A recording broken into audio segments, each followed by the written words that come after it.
Use the reactivity series below to identify a metal that when added to water you would expect to see a reaction. So we've got a reactivity series here of metals. It's a league table, if you like, with the most reactive at the very top and the least reactive at the bottom.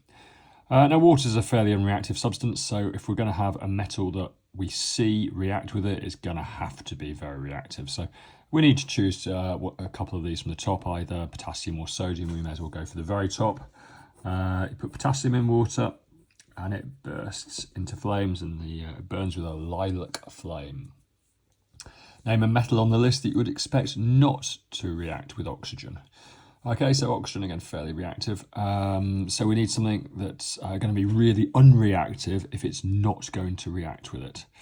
And so comes to the reactivity series here, least reactive at the very bottom, so we may as well go with gold. And that makes perfect sense, doesn't it? Because if we're lucky enough, we might be able to find a lump of gold in a nugget of gold in a river. It's not going to happen, but it does to some unlucky people, doesn't it? And it's been there for thousands of years, and it's still sparkly because it hasn't reacted with oxygen in the atmosphere. So very unreactive gold.